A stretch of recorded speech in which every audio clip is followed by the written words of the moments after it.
Hi, everyone. As we finished up Unit 1, which was all about the idea of motivation leading to success, we're now really going to get into the theme of our class, which is the American dream, which is going to be our theme that carries us through to the end of the semester. Now, our first theme in Unit 1 did actually connect to this because, in a lot of ways, the American dream, the idea of the American dream is about success, whether or not you succeed. In fact, some people define it that way, having an equal opportunity to succeed. But there have been some different ideas about what the American dream means. In fact, I had you write about it in your journal entry, and I kind of put it at the beginning of the unit, hoping that you would write what you thought the American dream meant before you even watch this video or start doing our readings. So I'm going to talk a bit and kind of introduce this theme and introduce some of the history that many of our readings in Unit 2 are going to cover and talk about, in the hopes that it won't seem like just an avalanche of information if you're not very familiar with history in the United States. There is a lot of history involved with this topic, and there's history that you have to understand in order to write about this topic with some understanding. And that's important. If you're going to write about a topic, you have to have some understanding of it to usually a high degree. Okay, so let me share my screen.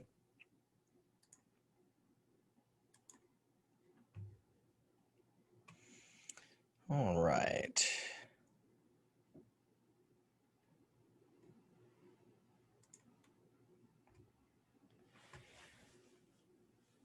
So hopefully you see me up in the corner of your screen. I'm going to go through this presentation that I have, and it's not a lot of text. I'm not putting text on this presentation. It's really going to be about what I'm saying to you in the video about the American dream. There's going to be plenty of opportunity for you to take notes and read about the American dream coming up in this unit.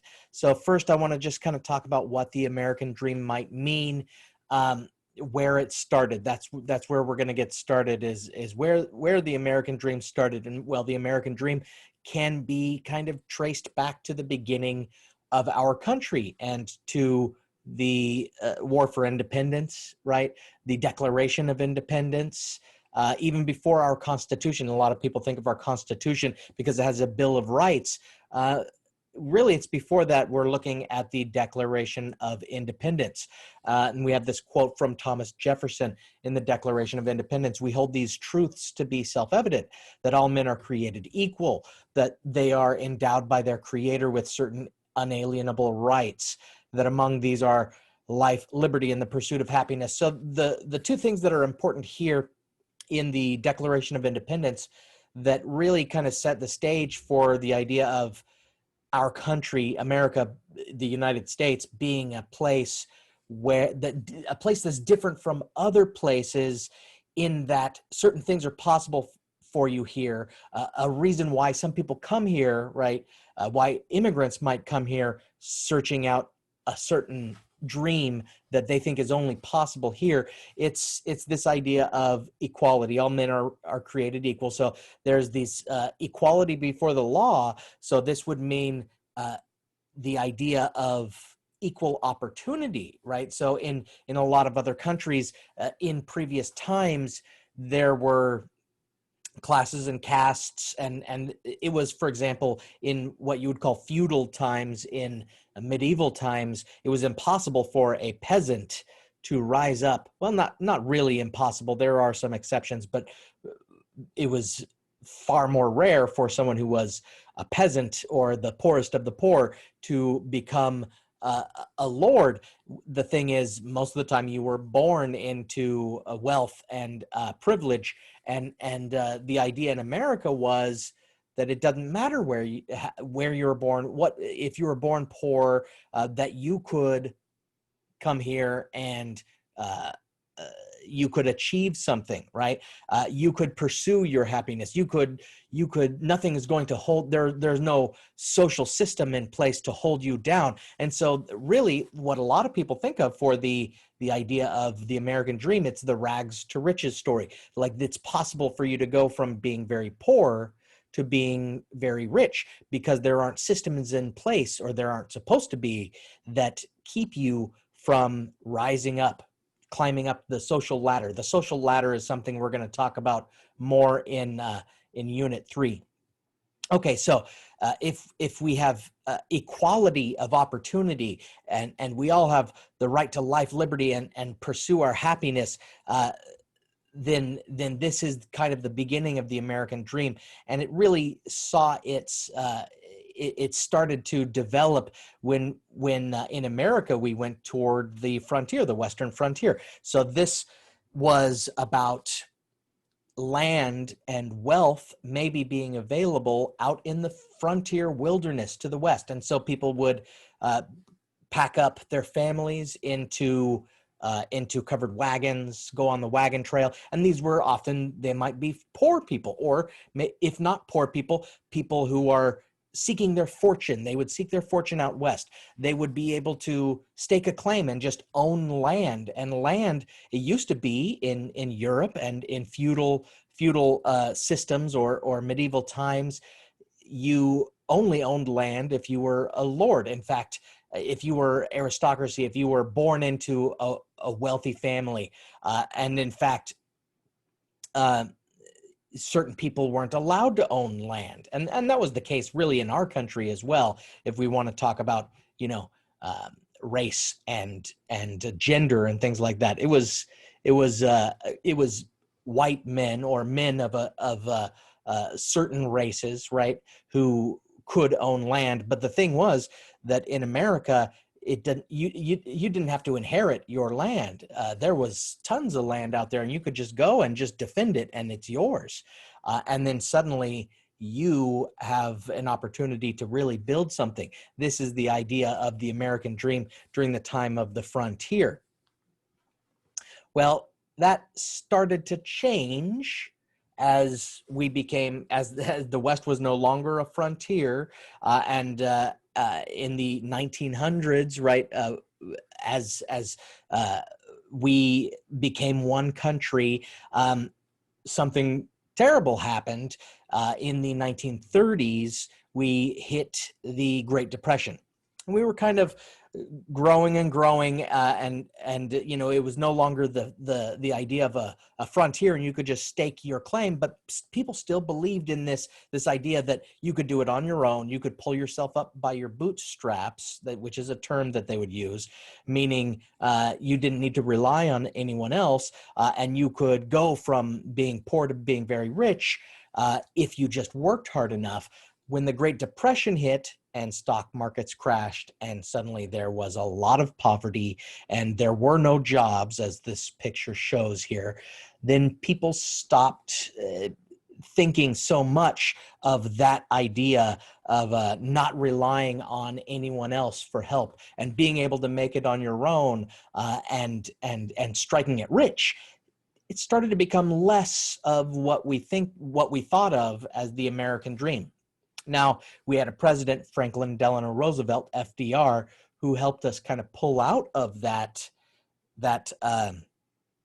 Great Depression with some policies called the New Deal, to put people back to work. Works Progress Administration, I believe it is, WPA, would put people to work in construction, like building infrastructure, working on roads and building buildings, things like that. Even here in Modesto, there's a lot of sidewalk downtown that you'll see WPA written on the sidewalk. That's because it was built during the Great Depression, during this Works Progress.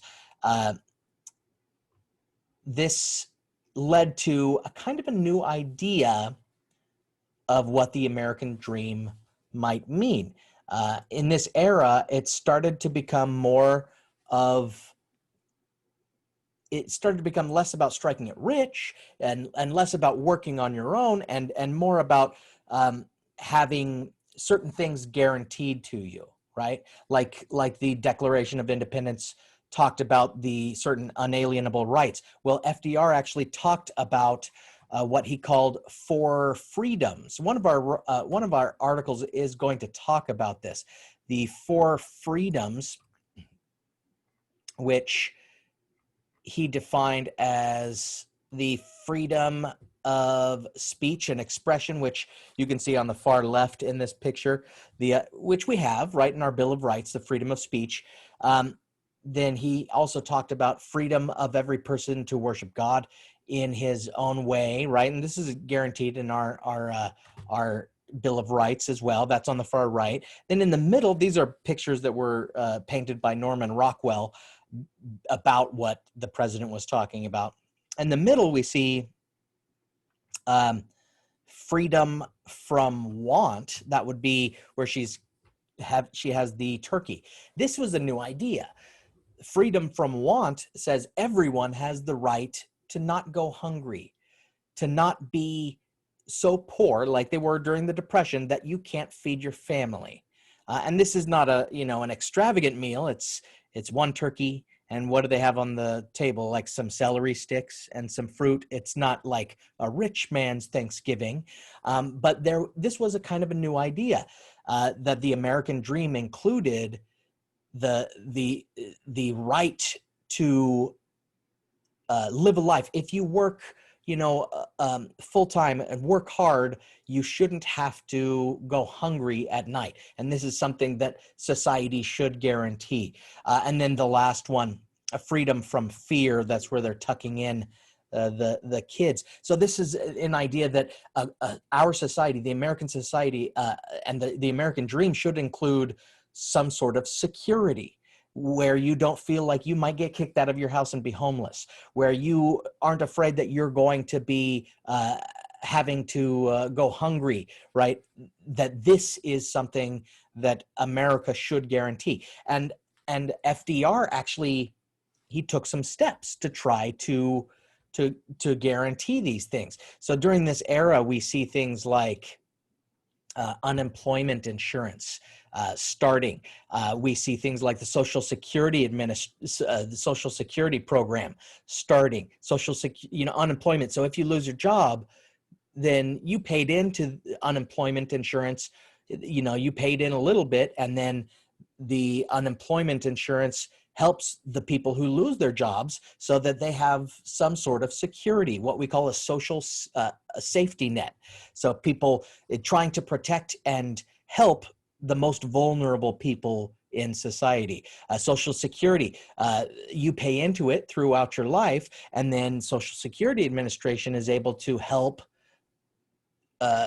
seniors who are retiring, so that they don't have to worry about, when they can no longer work at the end of their life, what's going to happen to them. These are ideas that came out because of the New Deal, because of Franklin Delano Roosevelt. This is, again, the idea of a social safety net. And this next picture kind of illustrates that, the idea that you might give a few bucks to Uncle Sam, to the government, right? And then Uncle Sam, the government, collects that money from everyone in order to, like it shows here, make an umbrella to try to help the people who can't help themselves, right? Everyone pays into it so that everyone, not everyone needs it. There are some people who make enough money, they don't need Social Security when they retire. There are some people who, pay into unemployment and then they never use it because they don't lose their job. And that's great for them. But the idea of the American dream has started to change into this idea that, well, we all need to work together to protect each other. This idea came up because of how horrible the Great Depression was, that we need to work together and we'll all, chip in so that, there won't be people starving and, dying in the streets because there aren't jobs, right? This is important stuff and very relevant right now. This we kind of pulled out of the Great Depression and we went into, there was World War II, which actually helped our economy. War, unfortunately, is good for the economy. It creates a lot of, it creates work, right? If we're building things to go to war, it creates money in some ways. But after World War II, FDR also wanted to guarantee certain things to our returning troops. So we had things like the GI Bill, which guaranteed that returning soldiers would get a college education and they'd get a home loan so that they could own a home. But then they started to expand that not just for returning veterans, but for everyone. And this started to become part of the American dream as well. Part of that social safety net were these programs, government programs that would help everyone. This is why you guys as college students have loans. You can take out loans and, FAFSA, fill out a FAFSA and get financial aid, and you can afford college. It used to be only, rich kids from rich families could afford to go to college. And programs like this, government programs like this, made college available to a much wider array of people, people who were willing to take on debt. Yes, if you take on some debt, and then maybe after you get your education, you can pay off that debt better, right? And it was the same with homes. Home ownership became a big part of the American dream after World War II as home loans became more widely available. First to returning veterans because of that legislation, but then to everyone. And they were making home loans to people so that people could, again, take on some debt, and then you get to own a home. And so then this is kind of the iconic vision of the American dream. You have the white picket fence that people have talked about, home ownership. This is what a lot of people still think of as the American dream, although for some people it has changed. You see that, and it gives you an idea of the 1950s, the 1960s, where our economy was doing better and better. And everyone would, people thought of that as these things as things that are, you're right, is like everyone should be able to get a college degree and, take out a loan and own a home in their lifetime. That it used to be that it was part of getting married. You get married, you buy a house, and that, it's not so much that way anymore. It's more rare to own a home. It becomes more and more difficult as home prices rise and as loans are more and more complicated or harder to get. But this has not stopped us. So this willingness to take on debt in order to get a college education or get a car, this really led to this idea of this consumerism. And that's the era we're in, or the era that we were recently. And after the 50s and the 60s, we go into this era of mass consumerism where the invention of the credit card, everyone is able to take on debt, right? I get a credit card and I can buy whatever I want. And then it's not just everyone wants a house, right? It's everyone needs a TV in that house. Everyone needs a car in front of that house. Everyone needs a computer, the latest sneakers, the latest phones, the latest brands of clothing. And you have people who are maybe not making the amount of money that they need to live the lifestyle that they expect and that they think is something that everyone should get, right? And so they take on debt, and debt allows that. Credit cards allow that. And you see here, people are on this treadmill running for what do you want? The latest new thing. You have to have this. You have to upgrade. Everyone else has it, right? Well, this age of consumerism, which in a lot of ways we're still in, it has had some troubles. Just like we had the Great Depression back in the 30s, we had what was called the Great Recession in 2007 to 2009. This had to do with home ownership because all of these banks were offering these loans to people for their houses, and we had what was called the housing bubble or the housing crisis. They were offering more and more dangerous loans. They were even like financing down payments. These were loans that they were giving them to people that they knew could never pay off the loans. And what happened was these banks would bundle the debt and sell it to other people. And then suddenly it was a bubble that just kind of broke, and our stock market crashed and companies failed. And it was a major hit to the economy, the biggest hit to the economy since the Great Depression. And we call that the Great Recession. Wasn't that long ago, right? It was about 11 years ago. We started to pull out of it. Right when Obama became president, we kind of started to pull out of it. Now you can still see it turned into a global recession after that. And you still see there are issues with home ownership rates going down and down, even since then. And it may reflect, a lot of what the way things were happening before, and the fact that the housing bubble burst. But we've been pulling out of it slowly but surely, until our economy has been doing better and better. But now what has happened? Now what's happened is coronavirus. And let me stop sharing this. Now the coronavirus hits, right? Everyone's stuck inside. Businesses have to get shut down. People are laid off. And this is shaping up to be maybe even a bigger recession than what we previously had in 2007 to 2009. Although some people are saying that it's, could be like the Great Depression. And so there's these calls for aid from the government that they need to provide for the most vulnerable in our society, right? Relief, pandemic relief, increases in things like unemployment insurance and things like that, stopping people from being evicted from their houses. This is where we're at with the American dream. Has it changed? People thought it was going to change because of the recession. Maybe it has. Maybe home ownership isn't as big as it used to be.